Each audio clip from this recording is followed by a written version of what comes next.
Ang puti na pala ng buhok ko, anak ko. 5:28. Kahapon, gugupitan kita ng buhok kahapon eh. Sabi mo, bukas na lang. Oh, hindi natuloy. Oh, Ngayon, pwede na kitang gupitan ngayon. oo. At pakagupit, maliligo ako.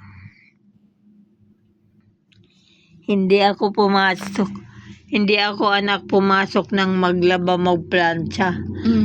Telepon, yun ang ano ko. Telepon ang iyong trabaho. Oo, ang tagal ko sa telepono. Sabi, ikaw ba sumasagot sa telepon? Sabi ko, opo.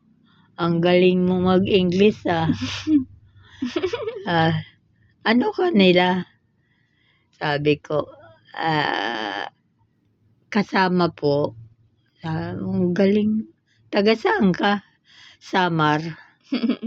Bisaya ka pala. Pero ang galing-galing mo mag-English.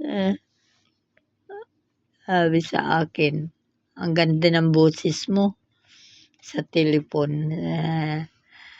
Lahat nakakausap mo. May doktor, may abogado, may sari-sari.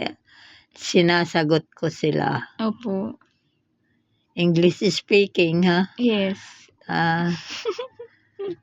Akala mo, graduate ng college. Opo. Hindi po. Graduate ka na elementary. Pero dahil matalino ka, binigyan ka ng talino at ang minamatrikula ko sa yung gumagawa kami ng banig. Imagine mo yan. Makagawa kami ni inay ng pangteheras, 3 peso lang ang binta namin. Ilan lang gagawin namin yan? 2 araw, hapon kami nagtutulong, 2. Pag yun, naghahabi ng banig. Oh. Yun ang tawag doon, maghahabi ng banig. Banig.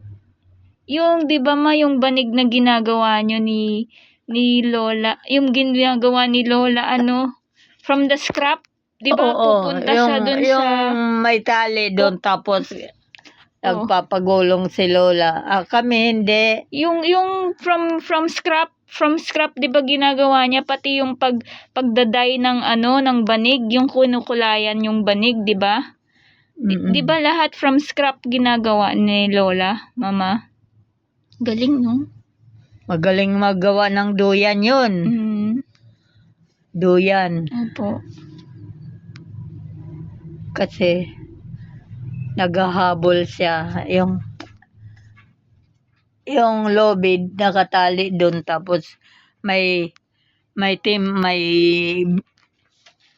ano yun? Yung bakal na may tali doon, may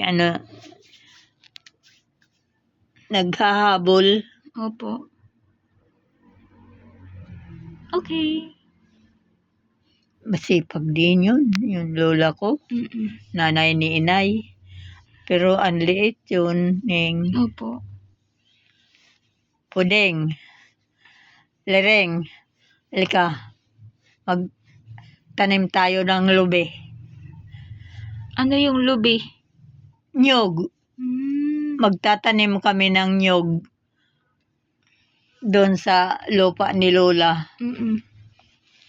Iniwan lang namin yun nung umalis na kami doon sa Daluperet. Opo. 7 taong kami doon sa Daluperet. Doon ako nag-aral. Daluperet. San Antonio. Samar. Northern Samar.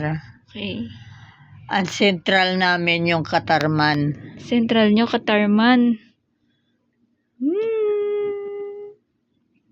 Sige na, gupitan mo na ako. Ngayon na? Oo. Nagbago na isip mo? Ngayon na ikaw gugupitan? Hindi na mamaya? O sige. Okay. Habang nagkikwentuhan tayo, Pero walang umaano sa akin na elementary graduate lang ako. Mm. Alam mo, Lena, yung mga kasama mo, college yun. College, mga graduate yun. Bakit ang taas ng nota mo? Yung, kasi nag-test. Mm. Binigyan kami ng test. Hindi yung may oral kami, mayroon sa papel din, Opo. mayroon. Sabi niya, believe ako sa talino mo. Elementary graduate ka lang, ha? Natalo mo yung mga college graduate. Oo. Galing! Apirma. Sabi ng papa mo nung mag-asawa kami, magturo ka sa Judge Juan Luna.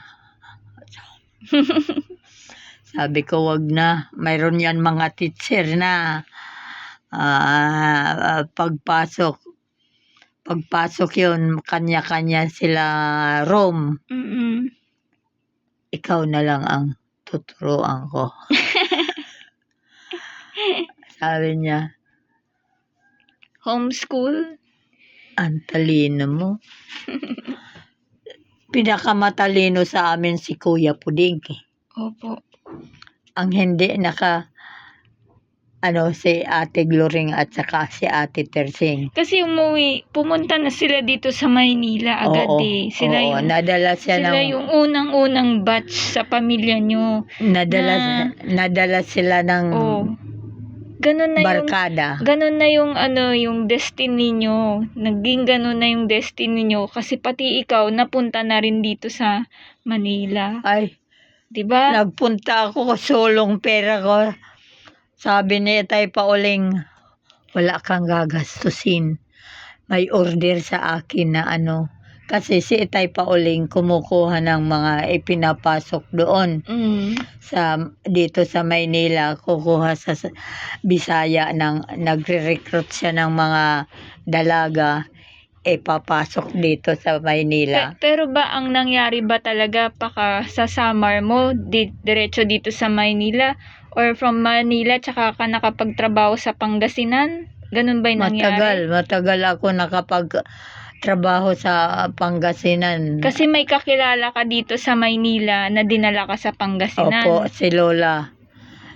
Lola, yung nanay ng teacher dito sa dito sa teacher si Manang Loring at saka si mag-asawa yun, maestra. Ang kaibigan ko ang biyanan niya. Ayun, nakapunta ako ng Pangasinan. Opo. Yun pala, kaya sinama ko sa Pangasinan kasi andun yung binata na kapatid ng Manong Tasyo. Nirerito ako doon sino ito?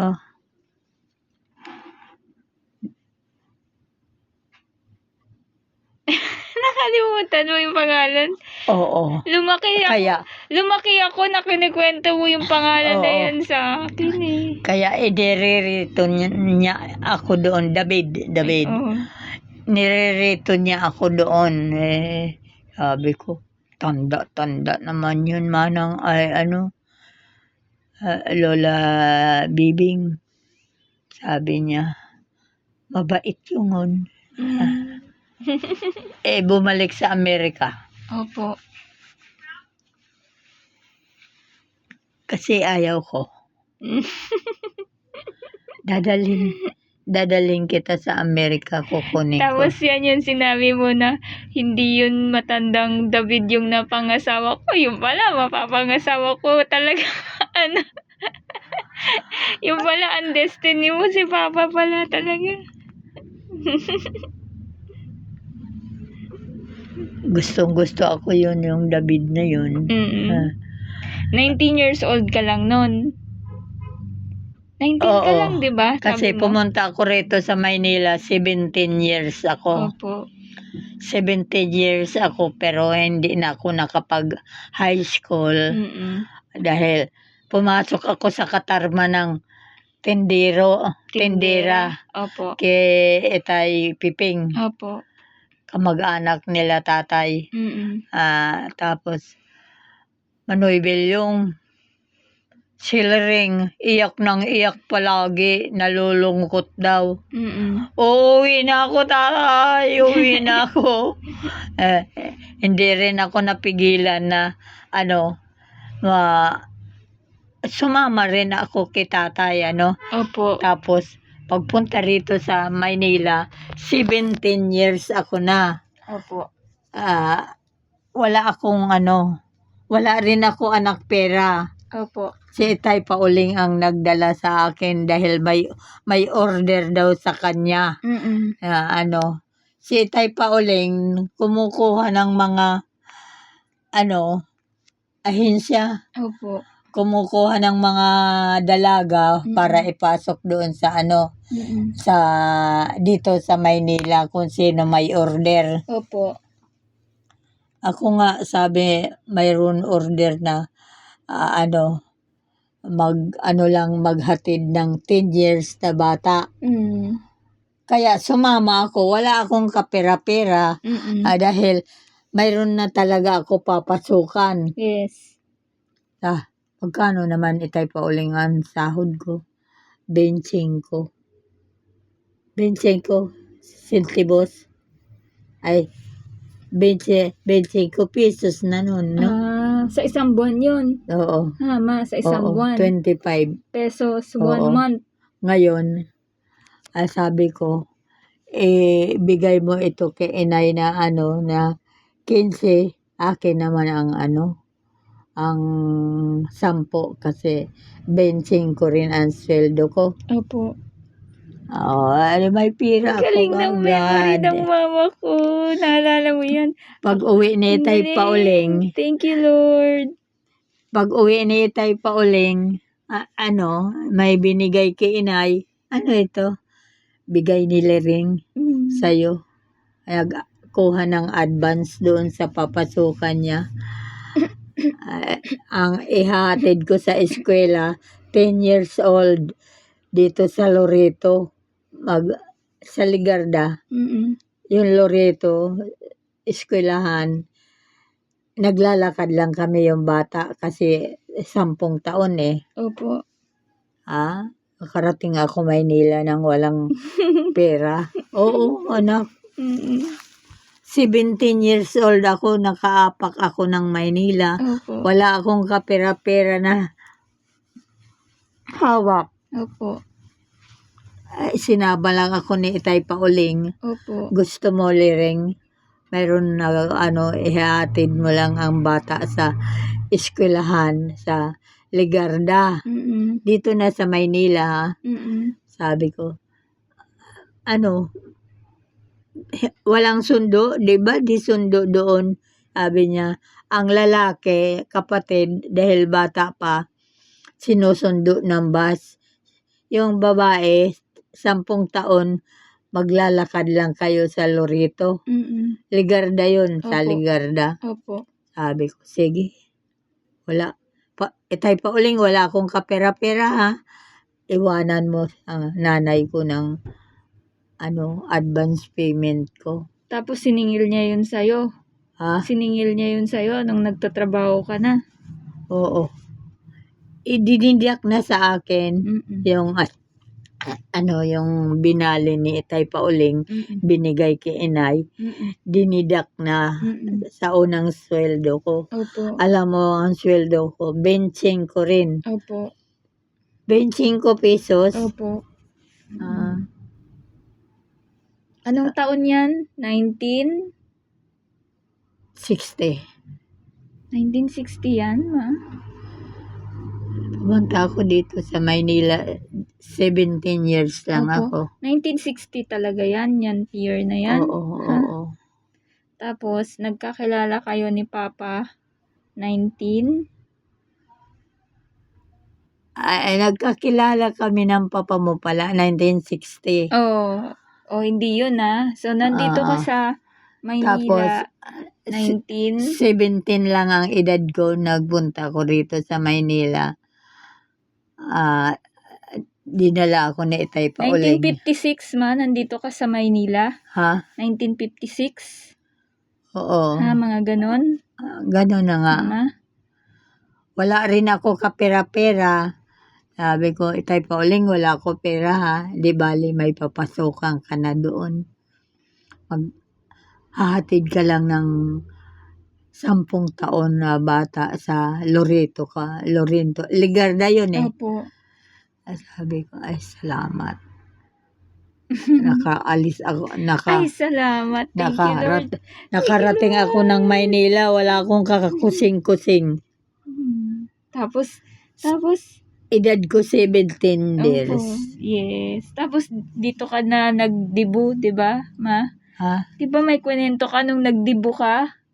Oo. Alala mo? Ang ganda nung ano mo? Doon sa bahay nila Ate Glorin Saan yun? Dito ba yun? sa Quezon City? Roosevelt. Oh, Roosevelt. Oo. Nandito ka nga sa Quezon City na nun. Oo. Yay! Galing ng mama ko. Galing. Ang bahay nila Ate Glorin doon sa Roosevelt at saka lampas lang ng Texas. Opo. Ito ang Texas. Ito ang Texas, ito ang Roosevelt, 'di ba? Iba na yung Texas na street ngayon, no? Iba na yun, Senador. Talaga, mama. Oo. Kunwari, nagdibo-dibo ako. At least masaya yung dibo mo. Diba? Okay na yun. Yung ibang tao, hindi nakakapagdibo ng ganun, Ang dami kong bisita. Dahil ang bahay nila Ate Gloring noon sa Roosevelt at saka sa Roosevelt to, andito ang bahay nila Ate Gloring sa malapit sa Senador. Galing.